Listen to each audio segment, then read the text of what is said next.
Eu achei muito legal porque eu normalmente fico em casa jogando, jogo muito, não saio de casa. E eu achei muito legal, por causa que eu adoro física. Então sair de casa foi legal, foi divertido.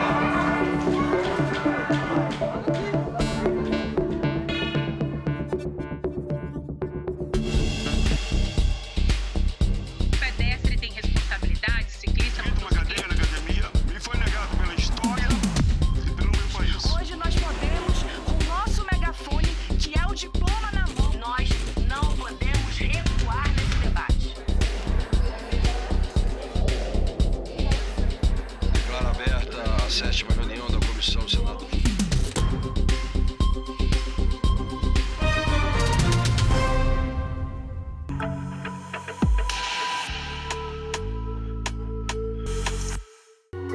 Por lei, a ciência e o pesquisador brasileiro têm um dia nacional, 8 de julho. A data é uma homenagem à fundação da SBPC, a Sociedade Brasileira para o Progresso da Ciência, em 1948.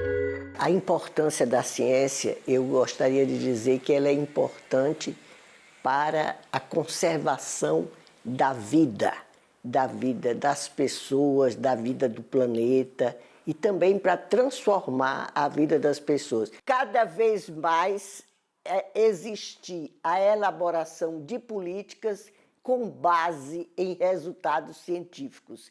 Quer dizer, se você mostra essa importância da ciência, você está valorizando a ciência. Cada vez mais eu acho que tem que se divulgar. E eu digo sempre que tem que se divulgar não só o resultado, mas procedimentos, ou seja, a vacina foi descoberta. Como a vacina foi descoberta? Para legitimar mais a ciência, é importante também que se saiba como, os procedimentos. A gente veio de Belo Horizonte e uma amiga da escolinha da nossa filha indicou. Ela falou, um passeio legal para ir lá é o SESI-Lab. Quando a gente estava lá em Brasília, fomos. Aí falamos com a família aqui, eles falaram que era super legal mesmo e tudo. E aí a gente veio hoje, né, filha? Sim! Nós viemos conhecer o espaço e achamos interessantes, porque a gente é de Minas, de Belo Horizonte, a gente não tem um espaço que tem essas atividades. O seu espaço que é interativo e muito importante para o desenvolvimento da criança, até para ela ter uma percepção melhor do concreto, né? Eles interagem aqui junto com outras crianças e jovens de diversas idades. Como ele vê as coisas na parte física na escola, aqui ele tem a oportunidade de ver na prática como acontece, ver tudo que ele aprende lá de uma forma mais lúdica do que ele tem lá só na teoria. Essa interação, né, para tirar um pouco eles do universo da tela, né, só da tela, e vivenciar mesmo as experiências. Então é importante essa interação com os coleguinhas, que tem tem outros estudantes, então eles podem fazer trocas, né, e coisas que eles não veem hoje. Despertar o interesse dos estudantes, independente de escola pública ou escola privada, para a ciência e para as áreas tecnológicas é algo muito importante, né? Porque muitos deles têm esse bichinho dentro de si, essa curiosidade, mas acabam não tendo isso tão estimulado e desenvolvido durante a sua formação inicial, lá no ensino médio ou mesmo no ensino fundamental.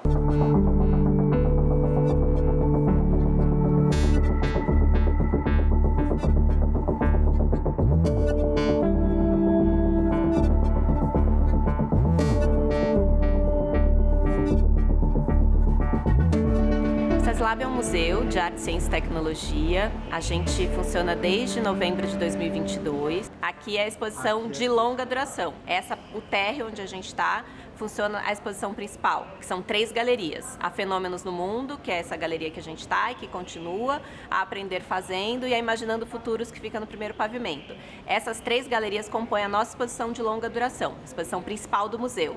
Para despertar o conhecimento também das crianças e dos jovens, a gente precisa trabalhar melhor isso, né? Trazer para as escolas e levar essa provocação, né? Para que haja uma interação melhor entre a educação e as instituições de ciência e tecnologia propriamente ditas, né? as universidades, os institutos de pesquisa, né, que nós chamamos instituições de ciência e tecnologia, e até aquelas instituições que fazem a transferência de tecnologia. Então, precisa haver um pouco mais de interação, né, de momentos de integração entre essa área educacional e essa área científica para despertar novos talentos. Eu sou oriunda de escola pública, do interior de São Paulo, uma cidade bem pequenininha. E lá eu tive duas professoras de biologia, eu sou bióloga, né, que despertaram em mim essa curiosidade. Aliás, sempre fui muito curiosa e adorava assistir Globo Rural desde pequenininha, mas despertaram em mim a curiosidade, a vontade de trabalhar com biologia, e isso me levou a fazer biologia. Então, eu estudei desde o ensino médio, eu sempre gostei disso, brincava que eu queria ser pesquisadora, que eu queria ser astronauta, coisas desse tipo. E aí fui fazer biologia na Unesp, e lá, desde o começo do meu curso de graduação em biologia, eu comecei a procurar professores que eu pudesse fazer estágio. A gente tem alguns programas para o público não dominante. Um deles é o SESI Lab Delas, que é um programa voltado para meninas e mulheres na ciência, para incentivar que essas meninas tenham carreiras científicas. Então, é um programa pequeno, que a gente atinge poucas meninas, mas que tem um grande impacto. A gente está no segundo ciclo, a gente tem 30 meninas e 10 professoras que participam de várias escolas. A gente faz uma seleção entre escolas públicas e escolas do SESI, e essas meninas passam por um ciclo de 1 ano de formação e prototipagem de um projeto. Então, são formas de ir quebrando essas barreiras simbólicas e ampliando o acesso de cada vez mais pessoas.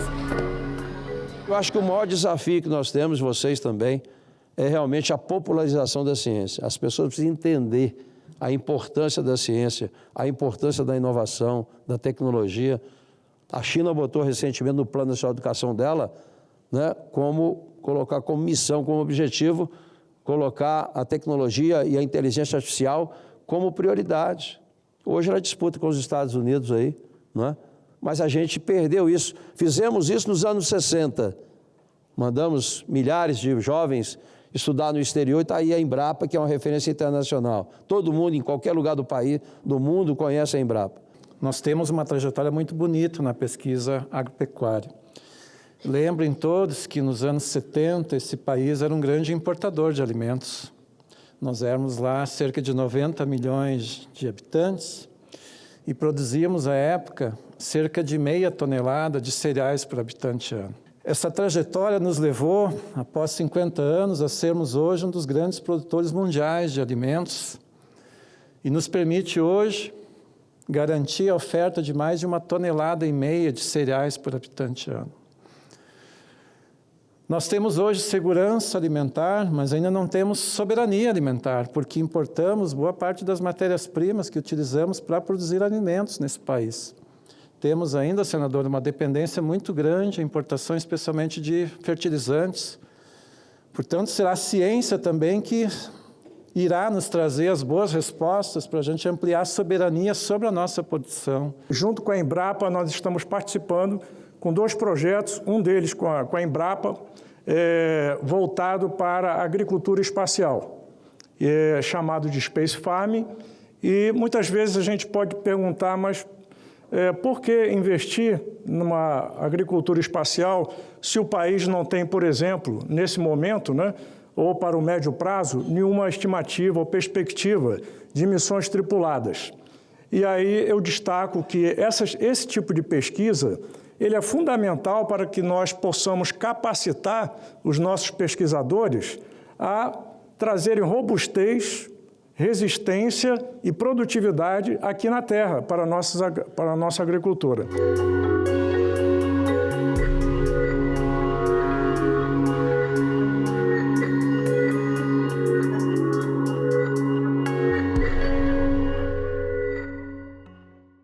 A Antártica ela é muito mais do que apenas pinguim e gelo, por exemplo. Nós temos uma biodiversidade enorme naquele local. E essa biodiversidade enorme, né, ela tem sido também explorada, né, junto ao Programa Antártico Brasileiro desde 1982, quando nós tivemos, então, a primeira expedição ao continente gelado e quando, no ano seguinte, o Brasil se tornou membro consultivo do Tratado Antártico. O Brasil tem o Programa Antártico como um programa de Estado, muito bem dito agora há pouco. pela Sonda Astronauta do Marcos Pontes, o que faz com que ele tenha essa longevidade. Mas isso não quer dizer que sempre seja um caminho fácil, digamos assim, para a pesquisa em nosso país. Né? Atualmente, o Planetário é composto por 29 projetos de pesquisa. Né? Eu me sinto honrado de poder aqui representar esses 29 coordenadores também. Além disso, nós temos também vários estudos sendo relacionados com atmosfera, oceano, microplásticos e etc. E todo esse conhecimento de estudos da Antártica, ele também fez com que o interesse do Brasil no Ártico também surgisse. Tanto que em 2023 nós tivemos a primeira expedição oficial brasileira ao Ártico. E na busca por mais recursos, uma proposta de emenda à Constituição dobra o investimento em ciência, tecnologia e inovação até 2033, dos atuais 1,2% para 2,5% do Produto Interno Bruto. Aumentar os recursos investidos em pesquisa e desenvolvimento no país dos ridiculamente baixo, cerca de 1% do PIB, para aproximadamente 2,5% ou acima de 2,5% do PIB num prazo de 10 anos. O que nos levaria a ficar próximos da OCDE, dos países da média da OCDE, de 2,73%. É ainda muito distante de alguns países como Japão, Coreia, Israel, que estão lá nos 5%. Mas isso nos daria uma luz, pelo menos, de ir para frente com a nossa ciência, que significa isso com correlação direta e para frente também com o desenvolvimento econômico e social do país. Isso aí significa, na prática, toda a articulação feita com as empresas, com o setor do terceiro setor, para que investimentos sejam feitos. Então, quando a Samsung, por exemplo, constrói um laboratório lá em Manaus, isso aí é computado. Quando o Eldorado constrói um laboratório lá em Campinas, isso é computado. Não é só dinheiro público, isso aí é dinheiro privado, a maior parte vem disso. A ciência é a nossa bússola indispensável e deve ser prioridade de financiamento em uma era de desafios globais. Estamos em uma encruzilhada sem igual na história da humanidade. Nosso planeta responde a um clima em transformação, elevação do nível do oceano, intensificação dos eventos extremos, mudança de ecossistemas, perda de biodiversidade. Ainda a recente pandemia de Covid-19 e a propagação da gripe aviária nos lembram de nossa vulnerabilidade interconectada. As desigualdades se aprofundam, ameaçando a coesão social. A segurança alimentar persiste enquanto os recursos diminuem. Novas tecnologias surgem a um ritmo veloz, prometendo progresso, mas também apresentando profundas questões éticas e sociais. Diante da complexidade e múltiplos desafios globais de desenvolvimento, temos uma ferramenta indispensável, a ciência. É a busca rigorosa da compreensão das leis fundamentais que regem nosso universo, nosso planeta e nós mesmos. E o mais importante, é o mecanismo que transforma esse entendimento em soluções. A ciência hoje, desde então, na era moderna, ela hoje é um instrumento de soberania, de desenvolvimento, de combate à pobreza e mais, de sobrevivência. Nós só conseguimos ser 8 bilhões, talvez 9 bilhões de habitantes no planeta, graças à ciência e graças ao pesquisador científico. Por isso, a importância de se comemorar e de se dar importância ao dia de hoje, valorizando, definindo metas e cobrando dos nossos governantes verba, estratégia e, mais ainda, a importância que a ciência e o pesquisador científico devem ter nos dias de hoje. Todos os países desenvolvidos, sem exceção, sem qualquer exceção, o que eles fizeram para ser desenvolvidos como são hoje? Não é questão de posição geográfica, não é questão de religião, não é questão de língua, não é questão de cultura, é só questão de usar a inteligência para fazer o investimento consistente em pesquisa e desenvolvimento, de forma que nós consigamos, consigamos fazer aqui no Brasil o que eles fizeram lá, usando uma receita simples, educação focada, investimento consistente em ciência, tecnologia e inovação, ambiente de negócio favorável para o desenvolvimento de empresas, principalmente de base tecnológica, para que os pesquisadores formados consigam ter empregos. Que é muito presente na nossa vida é a resiliência, porque a ciência, a pesquisa, a maioria das coisas que a gente faz, dos experimentos, eles dão errado. até dar certo. Então a gente experimenta de um jeito, tenta do outro. Então você tem que ser resiliente para chegar naquele lugar que você pretende ou para chegar naquela descoberta, naquele resultado, não naquele resultado, mas descobrir o porquê daquilo que você está se perguntando. A pergunta inicial, para você chegar na resposta dela ou em parte da resposta dela, você tem que ter resiliência para testar várias vezes uma coisa, mudar o caminho, recalcular a rota e chegar naquele objetivo que você pretendia.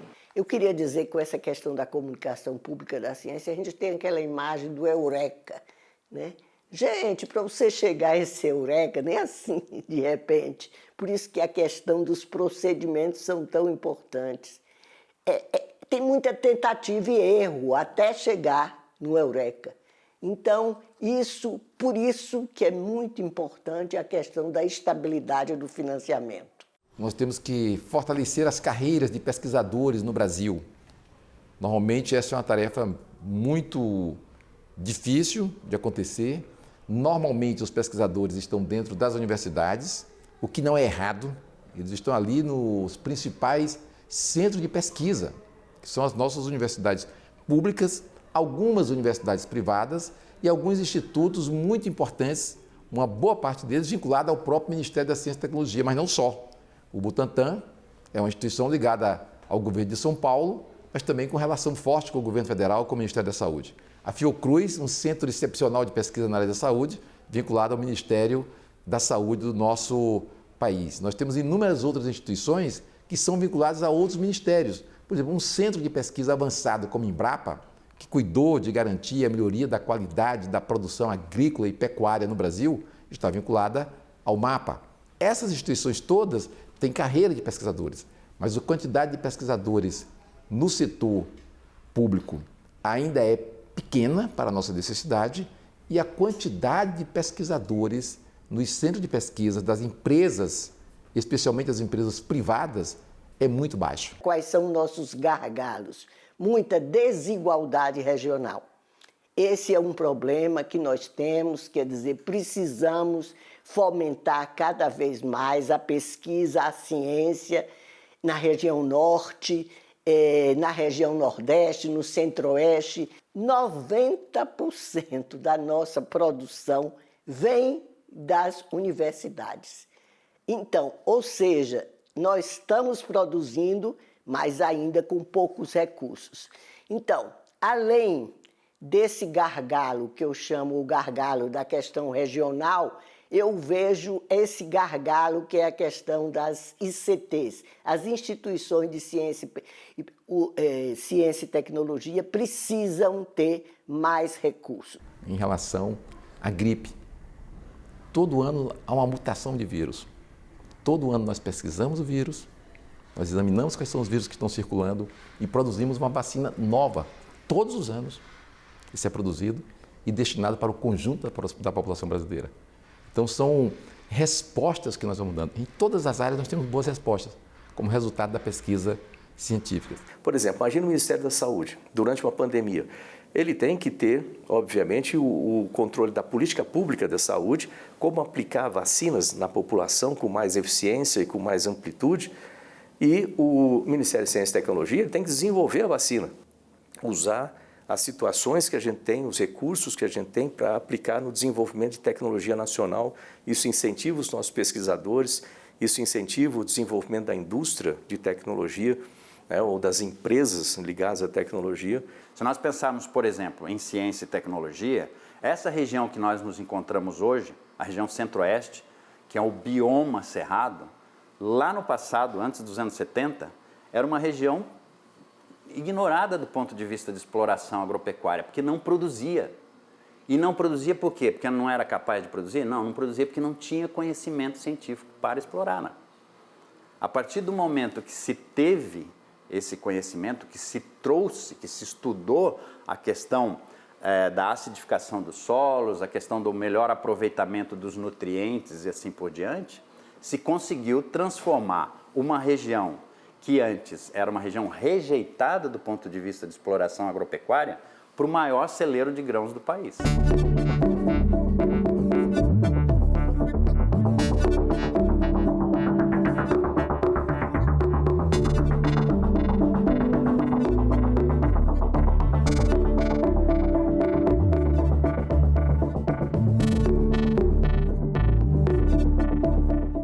você tem que sempre pensar muito conjuntamente a estratégia de você formar o pessoal, depois ter um mercado de trabalho aguçado e ter centros de pesquisas muito fortes. Então, nós temos ampliado esse trabalho, nós estamos reforçando imensamente o nosso laboratório Sirius, que é um laboratório de luz fantástico, que está sediado ali na cidade de Campinas, em São Paulo. Estamos ligando ao Sirius o Orion, que é um laboratório de segurança máxima na área de biotecnologia. Isso dá uma resposta também super positiva, talvez o maior laboratório de pesquisa de toda a América Latina na área de biotecnologia vai ser o nosso Orion, com segurança máxima, que é um NB4. Então, é um esforço do governo federal diretamente. Estamos construindo um reator multipropósito que pode tirar a dependência do Brasil da produção de radiofármacos, que hoje nós importamos mais de 80%. Um país sem investimento digno, real em ciência e tecnologia, esse país vai para onde? Vai ser escravo dos outros.